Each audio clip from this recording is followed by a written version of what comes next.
And we are live. Hello, everyone, and welcome back to a new episode of Launching Debates. I am your host, Dibo, for today's episode. And we are back after over a month hiatus. If you can't see my face right now, it is because in the studio I'm in, usually since the summer. Sorry, I lost my train of thought there. A little bit rusty, but yeah, the video is not showing up for this podcast episode, so you will have to only hear my voice today, and that is unfortunate. But I talked to my boy Seth, the producer, and that would be sorted out for the next one, so you don't have to worry about that. With that being said, hope you're having a great day so far. Hope everything went well over this holiday season, both Christmas and New Year's. We are in 2025. January is almost over. It's been a very long month, super long month.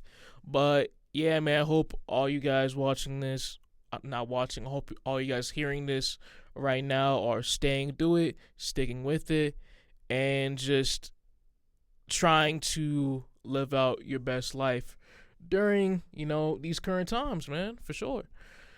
But all that, fluff out the way, let's get into our agenda for today's pod episode.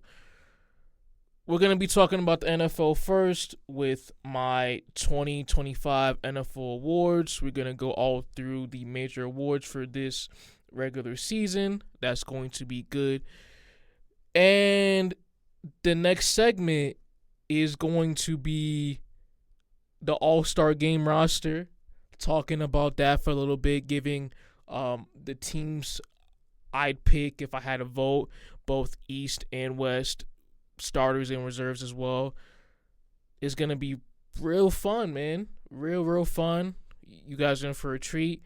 And sorry, I forgot to add the last part into this agenda, but last second thing.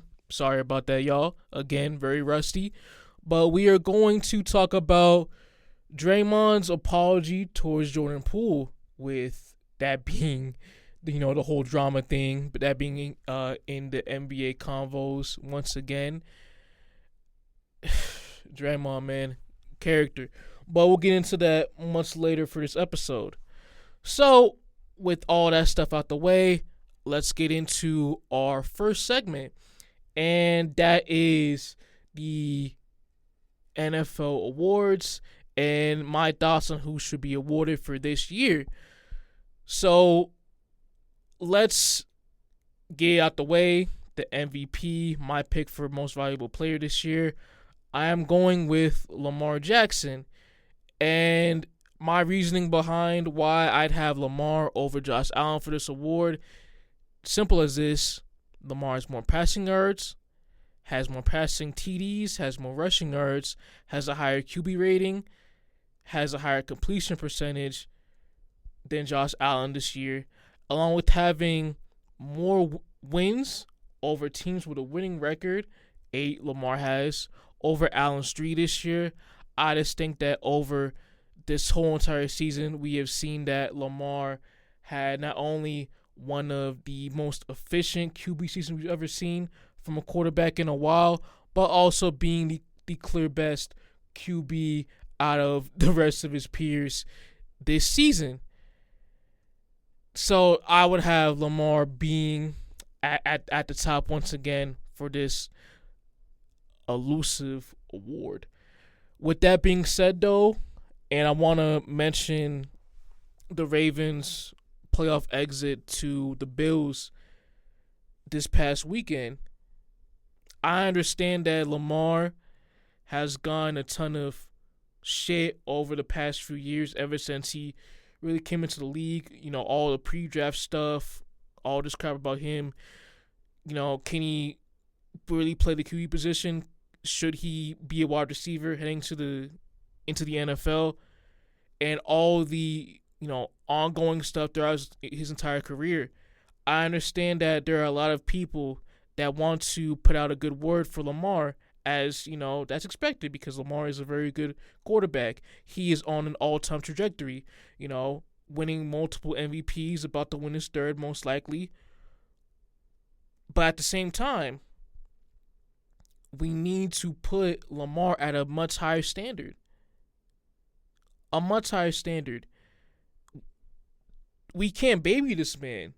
He is a clear top 3 QB in the league right now, and that's been the case for the majority of his career when he's been healthy. Yes, the reason why the Ravens lost to the Bills on the road was because of Lamar Jackson. Now, was their loss mainly on Lamar Jackson? No, absolutely not. Lamar had a great second half, even led Baltimore down the field on their last drive. Unfortunately, not making that 2-point conversion with Mark Andrews dropping that pass near the sideline.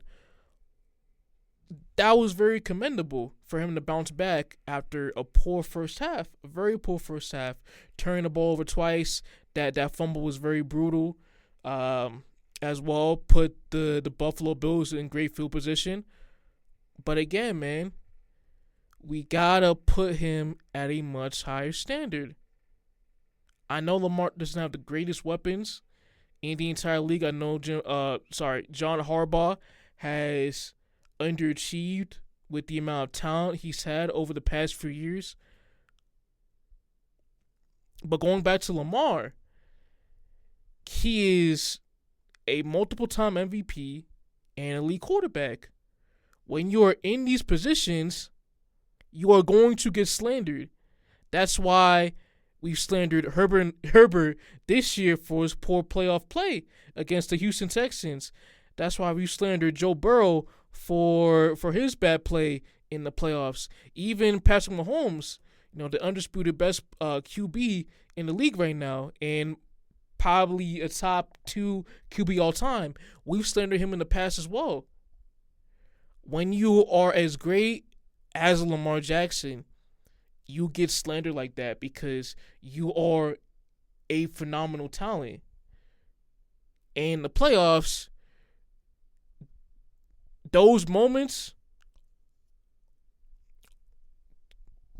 are highly critiqued.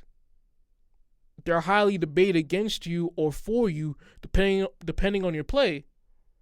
And for Lamar, that's no different. That's just no different. I just wanted to get that off my chest. Moving on to the next award, we have Offensive Player of the Year. And this is a no-brainer for me. I'm going with Saquon Barkley. Rushed over 2K yards this year. One of the few running backs throughout the NFL's history to ever achieve that feat.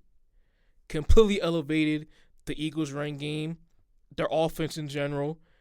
Going from Miles Sanders and DeAndre Swift to a guy like Saquon, even though Saquon had an injury-plagued season the year prior, for him to step in with this Eagles offense, with that stacked O-line as well, minus Jason Kelce, and for him to dominate week in, week out like he has, I think this year for him is a no-brainer. He's been phenomenal. And I wish I wish he got that record, man. I wish he broke Eric Dickerson's record for sure. I completely understand why him and Sirianni didn't want Kim to play that final week, but again, man, I really wanted to see that happen because it's always great to see history get broken, by new and fresh young talent. So it was a shame, really, that we didn't get to see that happen. But nonetheless, Saquon had a phenomenal year. Eagles are high flying, gonna play against Washington for the NFC Championship to go to the Super Bowl. And if Philly advance to the Super Bowl, even win it this year, a large part of that is going to be due to Saquon's phenomenal play. out the backfield this year. So salute to him. Next award I got is Pat Surtain, the second, winning Defensive Player of the Year. Another no-brainer for me. I think some people got J.J. Watt winning this award. I just really don't see it. I think T.J. Watt has had a down year for his standards this season. I think Cam Hayward has, he was more impactful than T.J. Watt this year on that Steelers defense. And you compare Watt's impact to Surtain's impact on Denver's defense. Denver, they emerged as an elite defense. I didn't expect them to be an elite defense this year. I know a lot of people didn't, but Pat Surtain was the main reason why that Denver D was so dominant, man.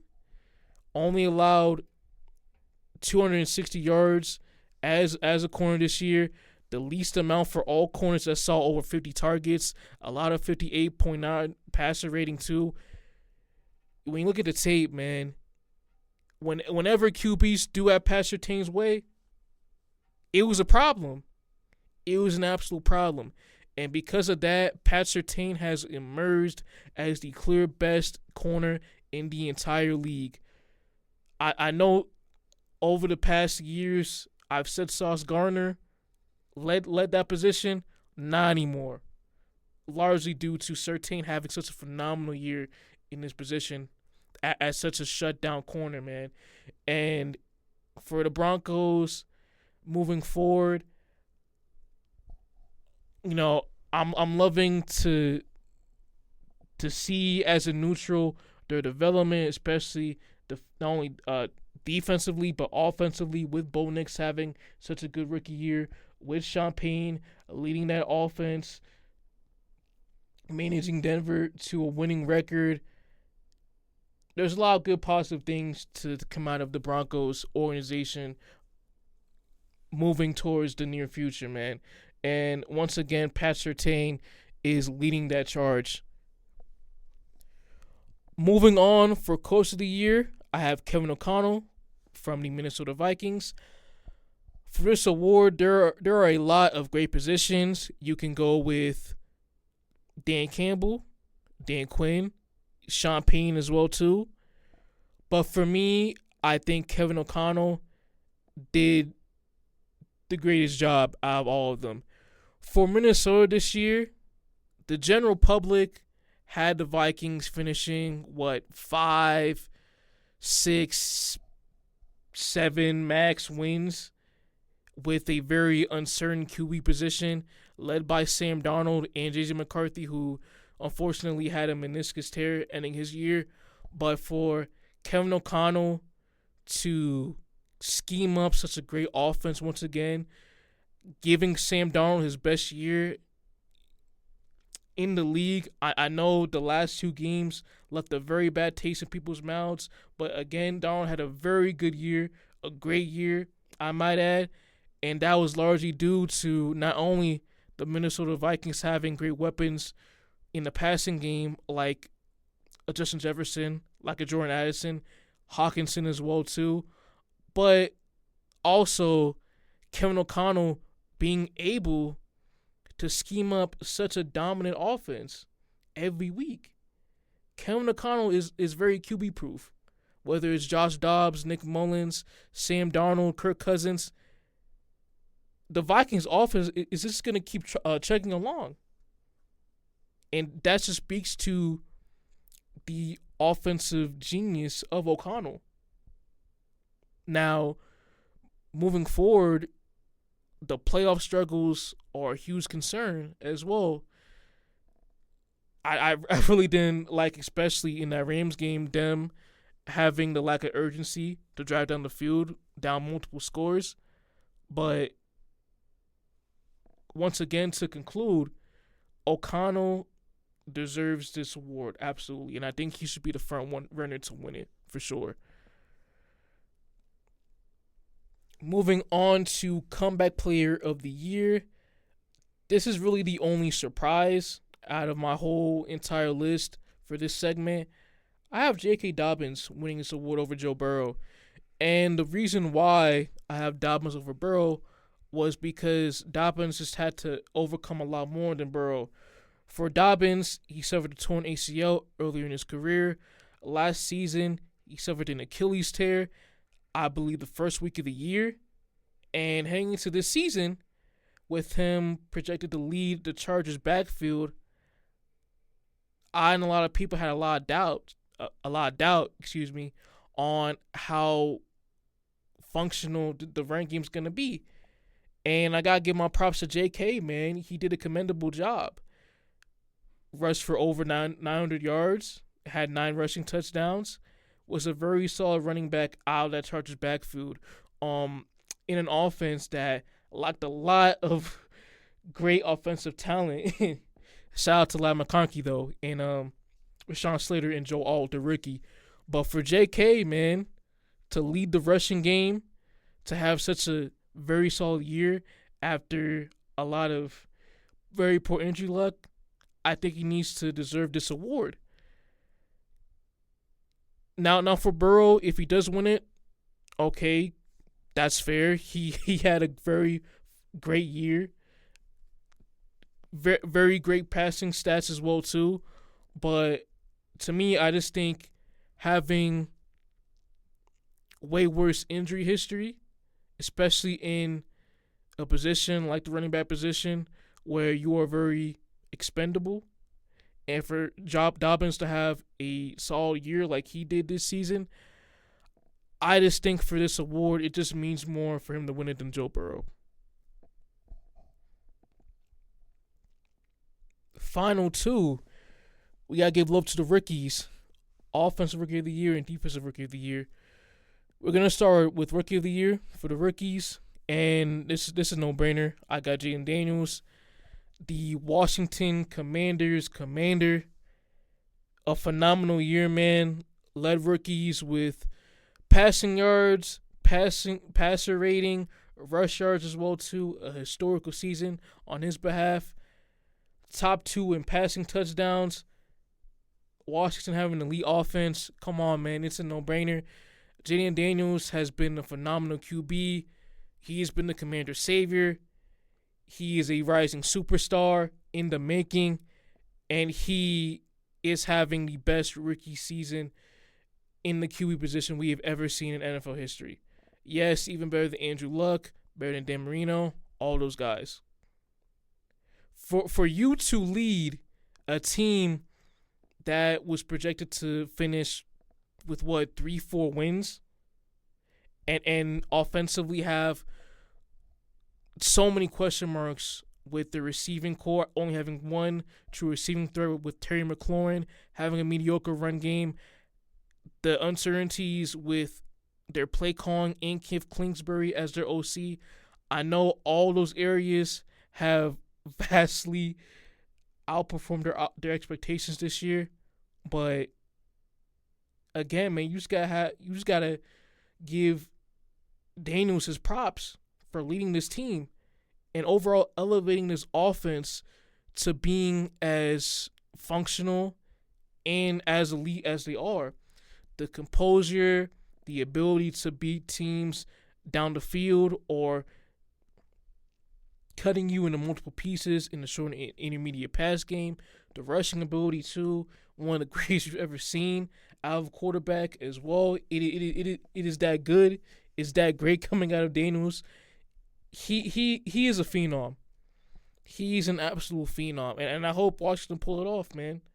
I hope they do pull it off against the Eagles because that would be great to see, especially for the Commanders fan base who, I've mentioned this on the podcast, they've suffered a lot.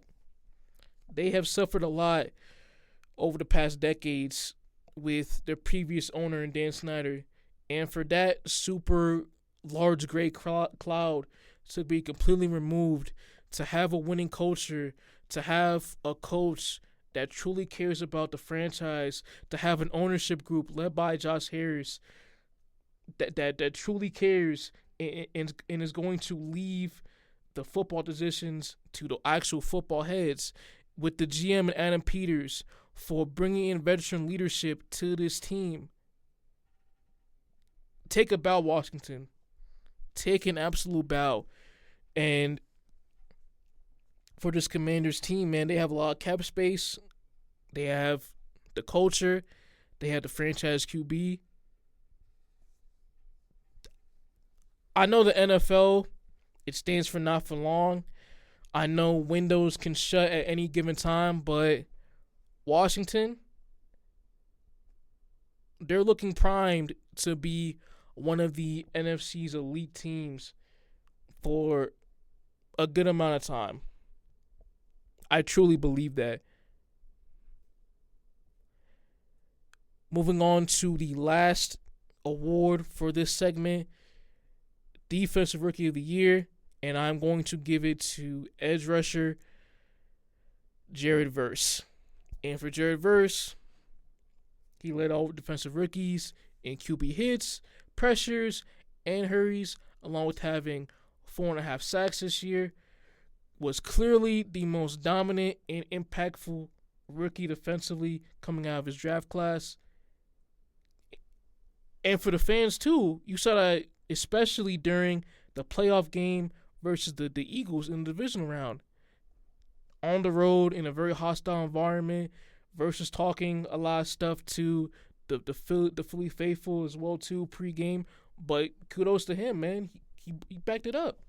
He really backed it up. And throughout the entire game, in those very snowy conditions, you could see his presence being felt throughout all 4 quarters. For sure. And for this Rams defense, created by the mastermind in Les Snead, their GM, they have such a brilliant future.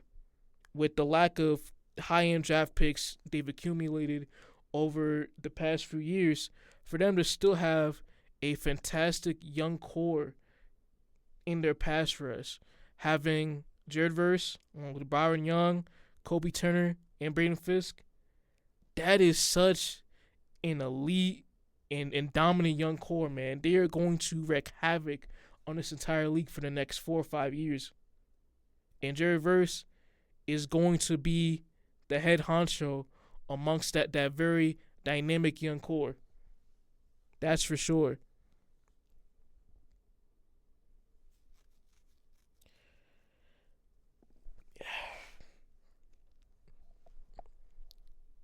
Moving on to the NBA, we are going to switch gears. I have my all-star game picks for each roster, East and West. Short and simple, we are going to kick it off in the East. I'm going to name the starters in that conference, starting with the backcourt. I have Cade Cunningham, surprising, and Donovan Mitchell leading the way, along with my front court consisting of Jason Tatum, Karl Anthony Towns, and Giannis Antetokounmpo as well. For this list, kind of no-brainers here. Mitchell, Tatum, Cat, Giannis, all 4 of them on very successful teams in the East. I think those are going to be the 4 standard locks this year for the East starters. But for my point guard and Cade Cunningham, I've praised Cade already this season.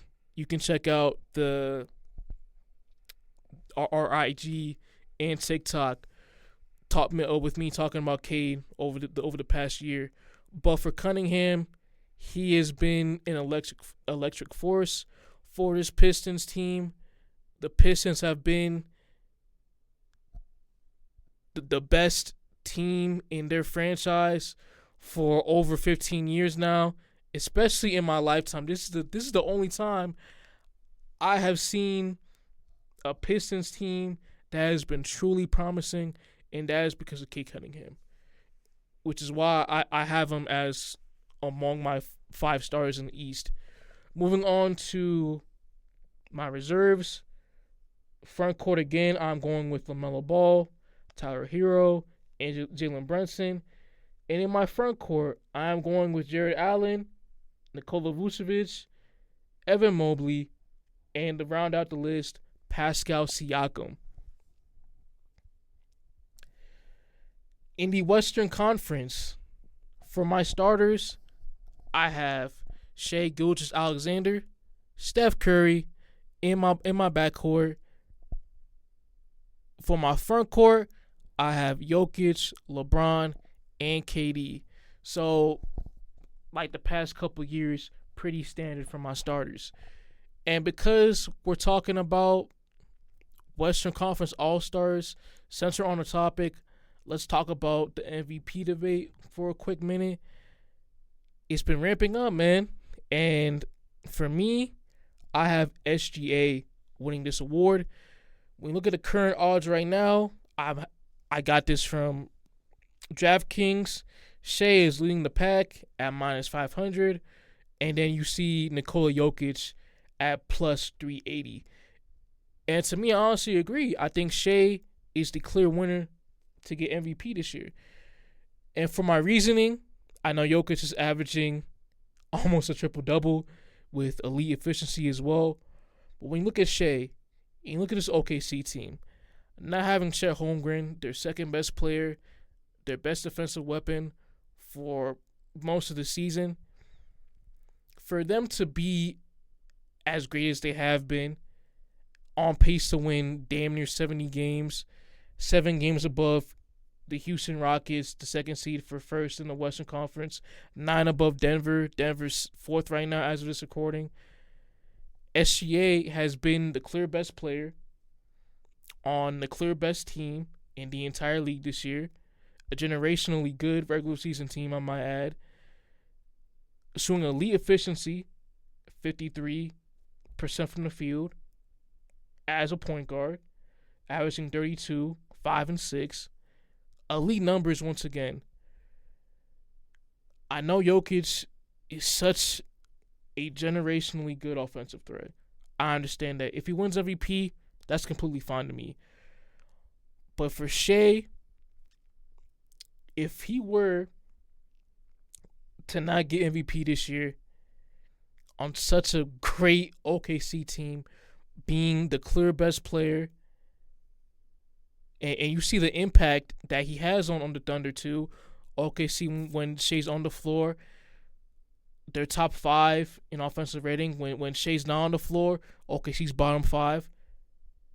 For him to not win MVP this season, I think it would be an absolute travesty. You gotta give the MVP to him. It's a no-brainer. It is a no-brainer.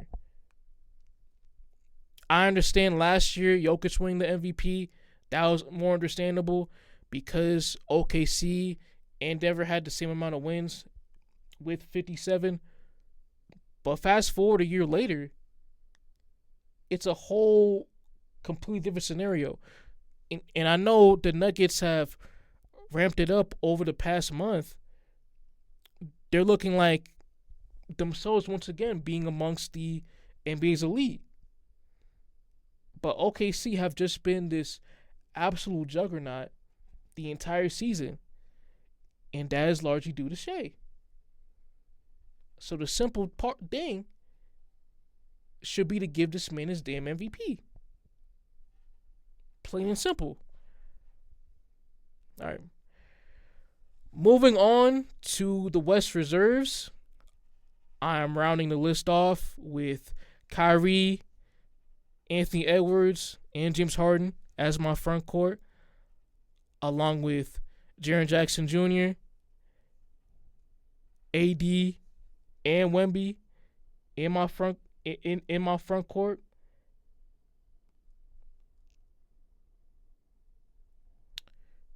I forgot to add one more. Alperen Sengun to round out the list. I have been very, very rusty this entire episode.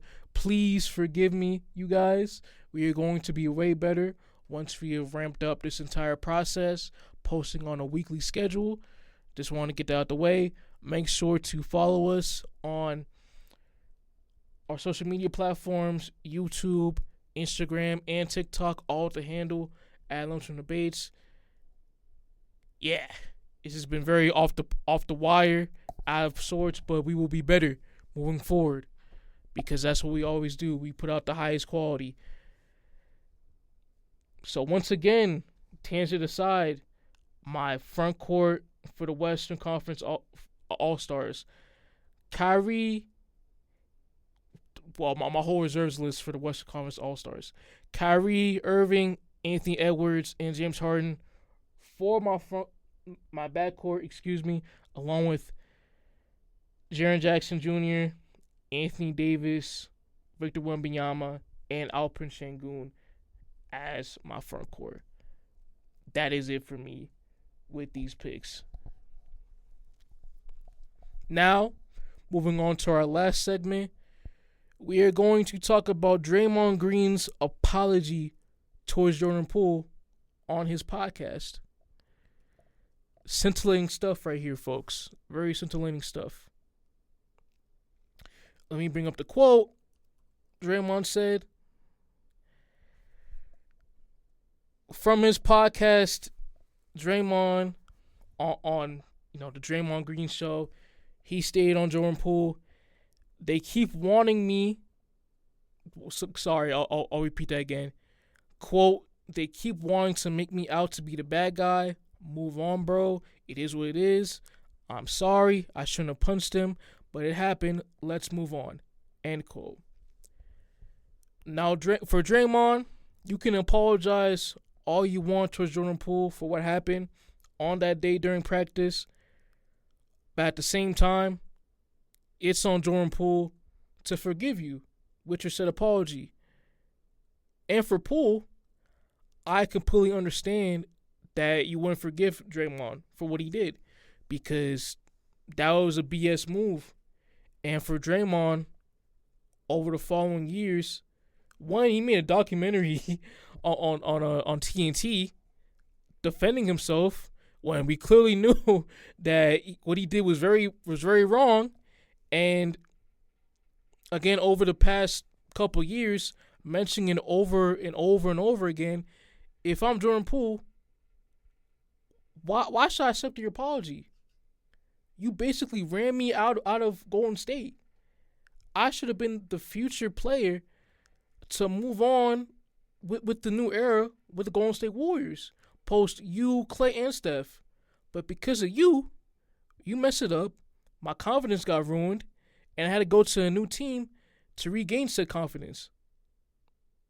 This is all Draymond's fault that the situation has come down to this. Draymond Green, over his entire career, has never been able to take accountability.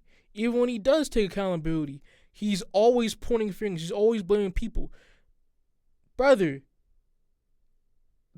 the amount of dumb shit you have done, again, over your entire career, has been unacceptable. Very unacceptable. You ran KD out of town. You ran Jordan Poole out of town. The Steven Adams incident. Getting suspended in the NBA Finals where your team blew a 3-1 lead to LeBron and the Cavs.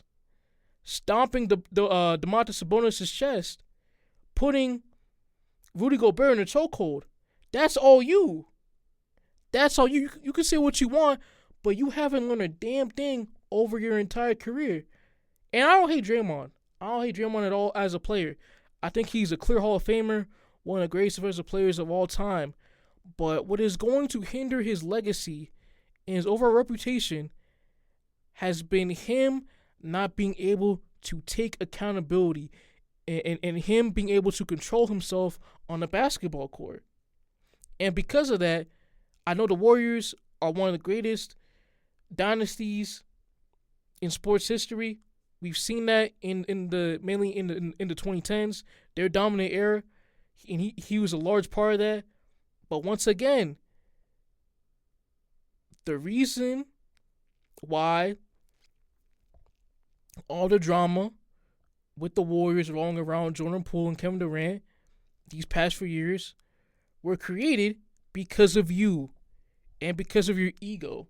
And that is a damn shame for such a great player we have seen over the past decade. Complete and utter damn shame.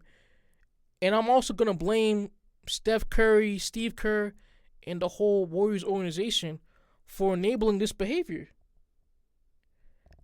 After the 2023 season where they got kicked out of the second round by the Lakers. Again, the Sabonis incident, all the flagrant, stupid stuff like that, the punch. They gave this man a 4-year, $100 million extension. With that move, you basically said, okay, Draymond, even though you did all the dumb shit in the past, we're gonna cut you some slack. We forgive you. No, you gotta hold this man accountable. And this whole Warriors team, the whole Warriors front office, has let this man become Teflon within the entire organization. And for a franchise like the Warriors, I know they have been so successful. That is a damn shame, letting someone like Draymond Green, with him doing the amount of detrimental stuff as he's been doing his entire career, for him to have this much control over operations is unacceptable. It is really unacceptable. So that's just my 2 cents on it before we head out of here. But if you guys have been watching the whole episode, if you guys are still here, thank you so much. I greatly appreciate that. Make sure to drop a like and a comment on this podcast episode. Share your thoughts down below.